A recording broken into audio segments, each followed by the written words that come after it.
everyone. Welcome back to my Bible reading channel, where my goal is to bring the Word of God to as many people as possible.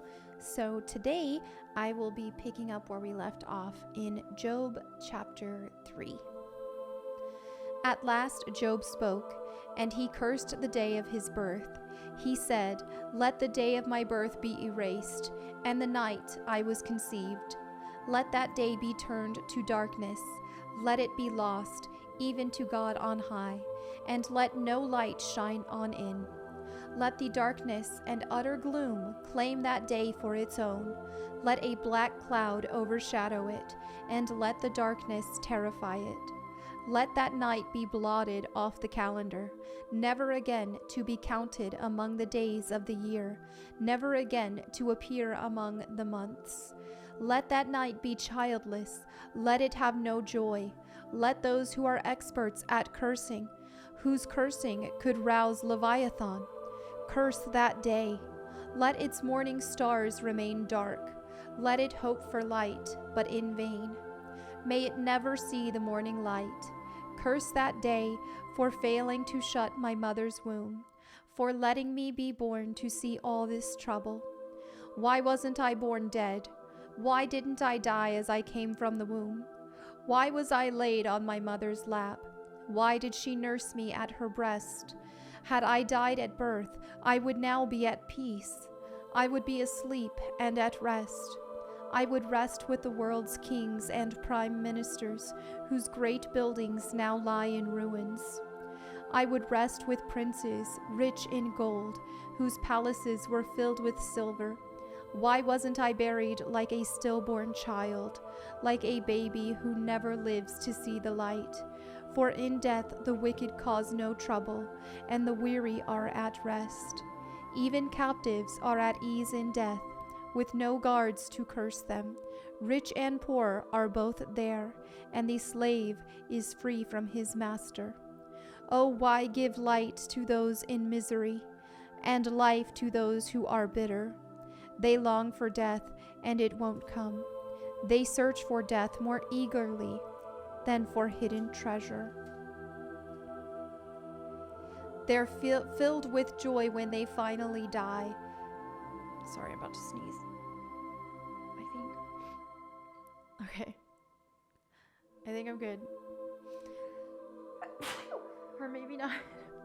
Okay, sorry about that. Why is life given to those with no future? Those God has surrounded with difficulties. I cannot eat for sighing. My groans pour out like water. What I always feared has happened to me. What I dreaded has come true. I have no peace, no quietness. I have no rest.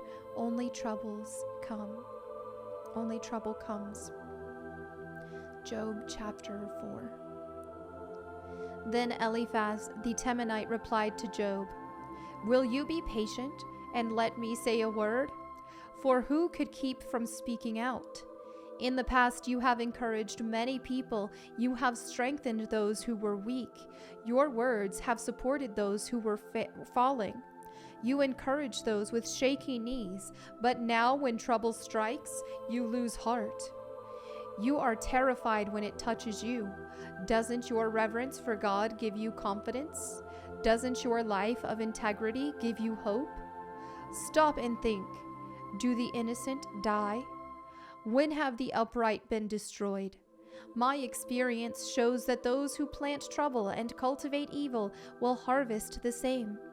A breath from God destroys them. They vanish in a blast of his anger. The lion roars and the wildcat snarls, but the teeth of strong lions will be broken. The fierce lion will starve for lack of prey, and the cubs of the lioness will be scattered. This truth was given to me in secret, as though whispered in my ear. It came to me in a disturbing vision at night. When people are in a deep sleep, fear gripped me, and my bones trembled. A spirit swept past my face, and my hair stood on end. The spirit stopped, but I couldn't see its shape. There was a form before my eyes. In the silence I heard a voice say, "Can a mortal be innocent before God? Can anyone be pure before the Creator? If God does not trust his own angels and has charged his messengers with foolishness, how much less will he trust the people made of clay? They are made of dust, crushed as easily as a moth. They are alive in the morning, but dead by evening, gone forever without a trace. Their tent cords are pulled, and the tent collapses, and they die in ignorance." Job chapter 5. Cry for help, but will anyone answer you? Which of the angels will help you? Surely resentment destroys the fool, and jealousy kills the simple. I have seen that fools may be successful for the moment, but then comes sudden disaster. Their children are abandoned far from help. They are crushed in court with no one to defend them. The hungry devour their harvest, even when it is guarded by brambles. The thirsty pant after their wealth. But evil does not spring from the soil, and trouble does not sprout from the earth. People are born for trouble as readily as sparks fly up from a fire. If I were you, I would go to God and present my case to him.